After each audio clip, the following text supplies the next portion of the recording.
Stardew Valley, an indie game with a charming pixel art style, captivating soundtrack, and endless replayability. It pushes the boundary of the farming simulator genre in ways that many games have tried and failed to replicate. What is it about this game that makes it hit just right?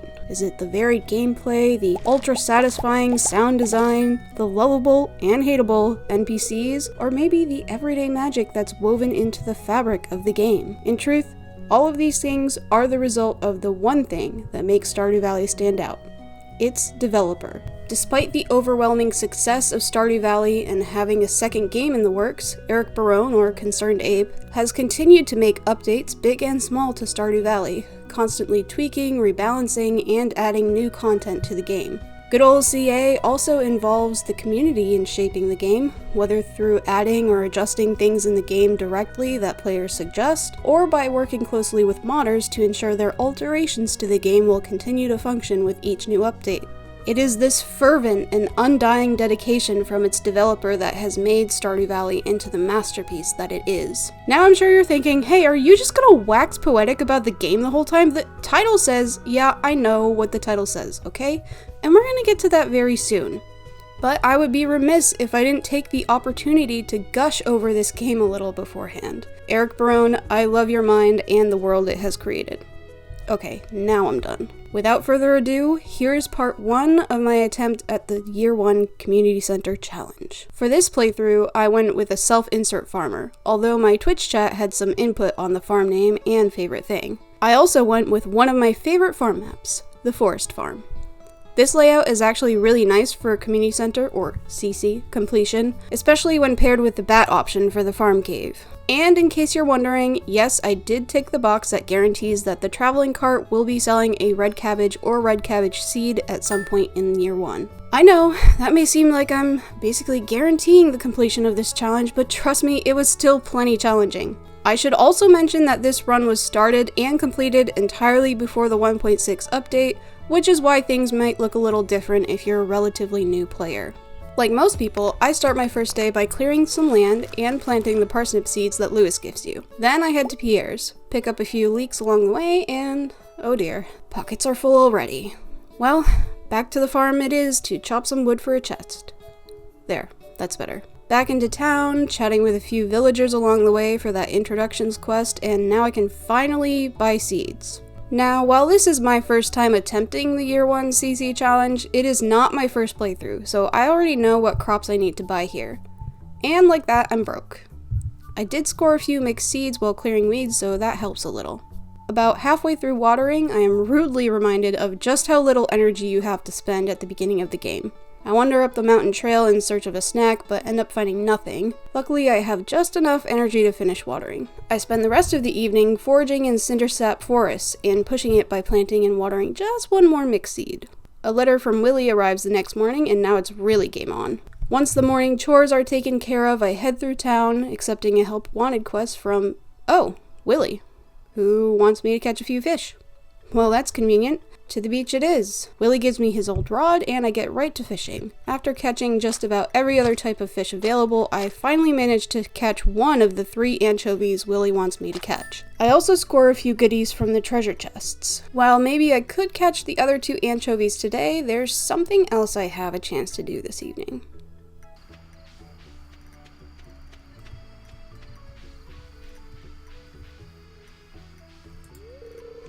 Oh, you just moved in, right? Cool. Out of all the places you could live, you chose Pelican Town? Yeah. Take this fish! Yeah, totally worth it. I put aside a few fish, including a sardine for the community center, and spend the rest of my energy chopping more wood. And by doing that, I've leveled up my foraging. Oh, and my fishing is up too. Awesome. On day 3, it's raining, so I take advantage of the extra time and energy. I pick up a few shells on the beach and dig up some gold ore from an artifact spot, and back to fishing it is. Takes me a few tries, but I managed to catch the other 2 anchovies for Willie's quest. I stop in town to introduce myself to a few more people, then check the help wanted board again. Oh, Clint, you know the mine is blocked off at the moment, right? Speaking of mining, I would like to get that leveled up, and there are plenty of rocks to break on the farm.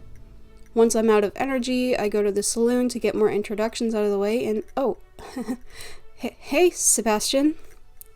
Frogs, yeah, frogs. Frogs are cool. Anyways, all that anchovy hunting got me to fishing level 2, and as I hoped, I hit mining level 1 as well. After chasing a crow off my crops and finding this super cryptic note on Grandpa's tombstone, I head into town to chase down more villagers. Willie has posted another fishing quest, so I stopped by the forest river to take care of that. I managed to finish meeting the entire town and stop home to grab another flounder for Sebastian, which... Wait a minute, is this a Little Mermaid joke? Is that why he likes these? Whatever.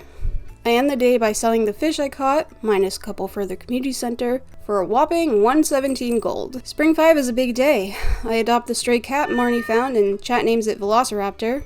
My first parsnips are finally ready, though not a single one ends up being gold star quality. Even more exciting is the letter Joja sent me. Blah blah blah landslide, blah blah blah responsible stewardship. This means the mines are finally open. I stop by the traveling merchant who tempts me with pufferfish and large milk on the way into town, but I hold on to my money. My parsnips end up selling for a pretty penny, so I promptly buy more seeds, scratching my head all the while at the lack of a community center cutscene. Oh well, perhaps it's just too early in the day. To the mines! The cryptic dude with the eye patch hands me a rusty sword and tells me to prove myself or whatever.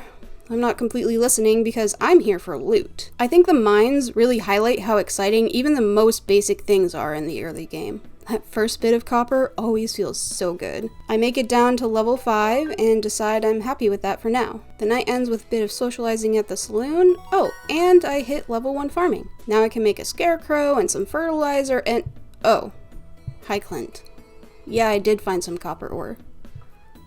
Sure, I'll take a furnace blueprint. Yeah, yep. Okay, I get it. So I immediately use almost all of my copper to craft a furnace, and then chop more wood for a scarecrow. I also craft a second chest to set aside things for the community center. My energy is running a bit low, so I wander to the western part of my farm in search of ingredients for a field snack. Oh wow, look at that. This is the forest farm working its magic. Snacks aplenty and a moral for the exotic foraging bundle. After refueling a bit, I head back to the mines, stopping by Robin's along the way to see what I'll need to get a silo going. In the mines, I managed to make it down to level 10 and get a decent amount of copper along the way. The next day, my first potatoes are ready for harvest, which means I can plant more parsnips. After a quick check on the traveling cart, I head to Pierre's. Before picking up more seeds, I accept a quest to slay some green slimes. While I'm hunting for slimes, I score a diamond and 2 amethysts, and get down to level 15. I complete both the initiation goal and the help wanted quest, and all that fighting gets me to level 1 combat. Despite all this luck and progress, I still can't help but notice that I'm a week in and I still haven't unlocked the community center. It rains on spring 8, so I grab my hoe and start digging for clay on my way into town. I usually have good luck by Marnie's or at the beach, so I head down south. Notice how I haven't left the farm by the eastern entrance in a while. I turn in the slime quest, make my first donations to the museum, and have Clint crack open some geodes. Gunther even gives me free money in the form of seeds as a reward. I catch a bullhead for the community center at the mountain lake, as well as a few more fish to sell. This gets me to level 3 fishing, which unlocks a crab pot recipe. It was also at this point that I was starting to question if something was wrong with my save file, and took to the wiki to see when the community center was supposed to unlock. Turns out, I could have unlocked it the day I got Velociraptor had I entered town via the bus stop path, which I managed not to do even once. Well, better late than never. Not like this is a time-based challenge or anything. In all seriousness though, this isn't really a setback. Since this isn't my first playthrough and I'm not doing remix bundles, I already know what to hold on to, or I can use the look up anything mod to check. In theory, it could be possible to obtain every single item for the community center and donate it all at once, but as you'll soon see, I like the instant gratification of turning things in soon after obtaining them. I return to the mountain to catch a largemouth bass and destroy Robin's front yard digging for clay. Oh, hey Sebastian, is your mom around? What's that? Oh, I guess that's true, yeah. Okay, bye. Anywho, I also catch a bream in the river and hit level 2 foraging that night. The next morning, I get a letter from some guy who claims to be a wizard and somehow knows that I was in the community center. He wants me to come meet him in his tower in the middle of the forest.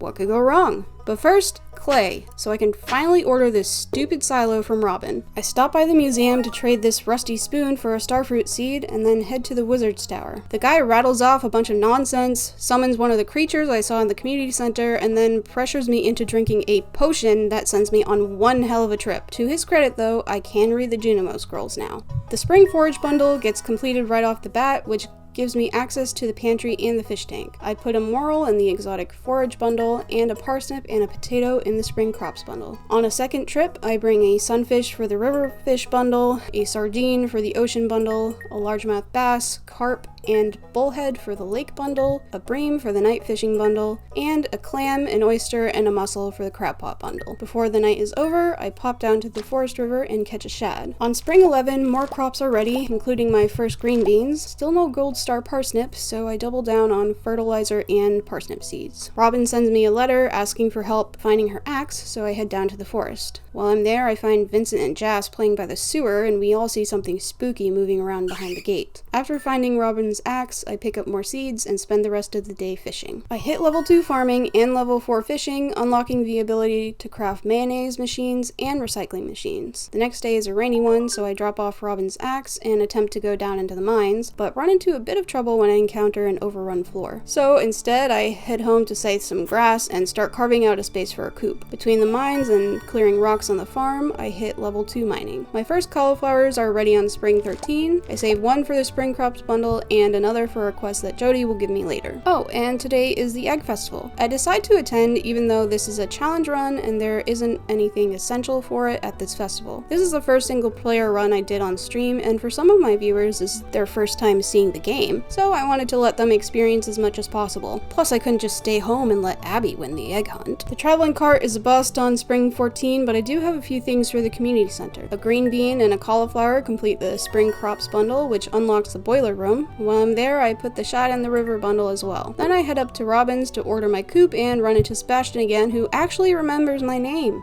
How sweet. In the mines, a rock crab drops an actual crab, and I also reach level 20 and get a weapon upgrade out of it. I finally harvest the first gold star parsnip on spring 15, which doesn't give me much hope for getting 4 more by the end of the season, but I keep planting and fertilizing anyway. I take another trip to the community center to donate the crab to the crab pot bundle, a copper bar to the blacksmith bundle, and a quartz and an earth crystal to the geologist bundle. Then I head to the forest to forage for salmon berries and to try to catch a catfish. It takes me a few tries, but I manage to catch it.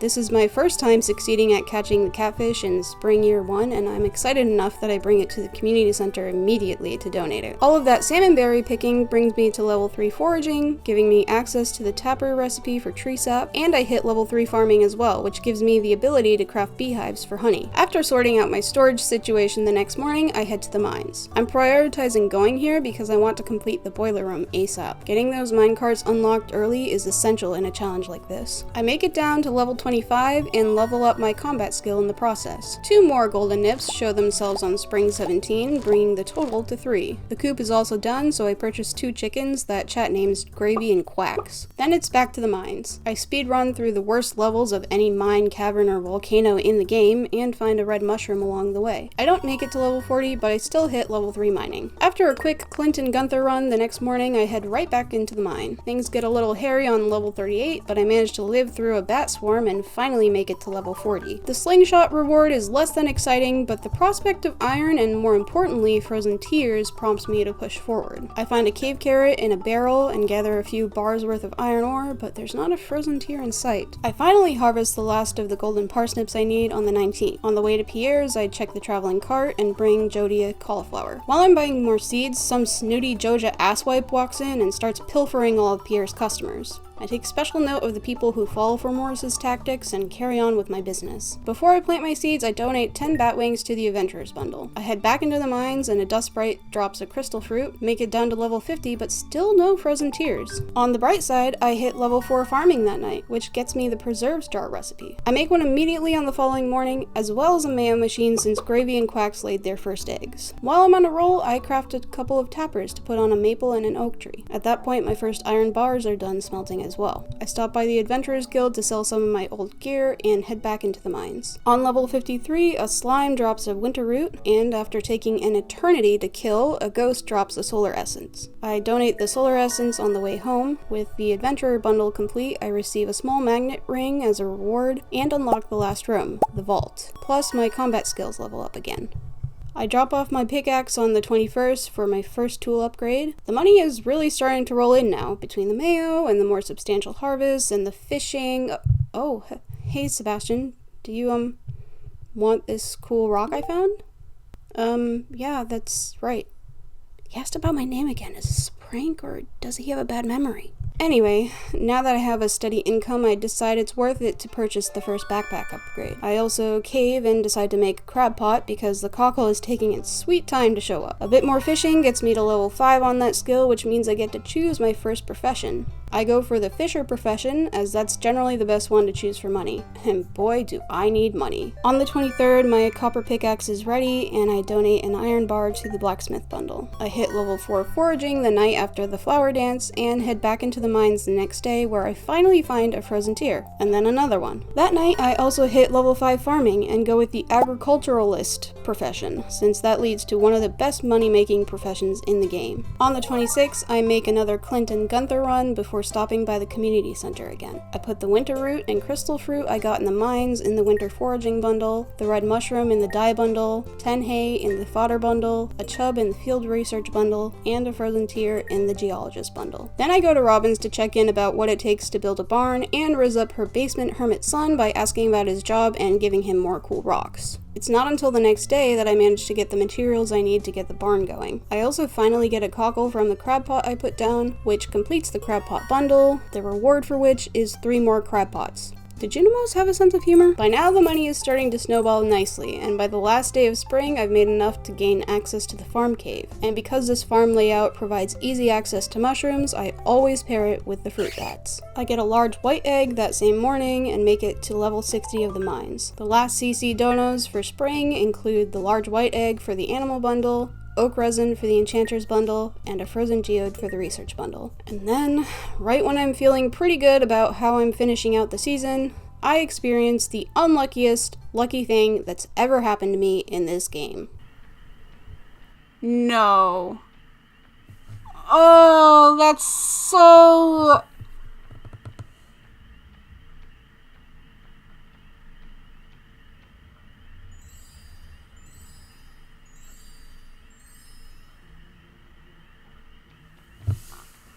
This is the unluckiest lucky thing that could happen in the game. So that event is incredibly rare.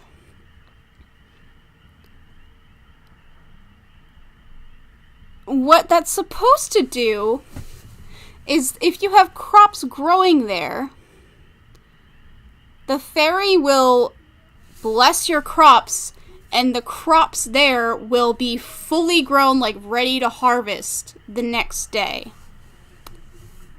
The reason that's the unluckiest thing is because the seasons are changing, and so all of my crops in the ground right now are spring crops and they're dead. And none of my summer crops are in the ground yet because it's tomorrow's the first day of the season. Yeah.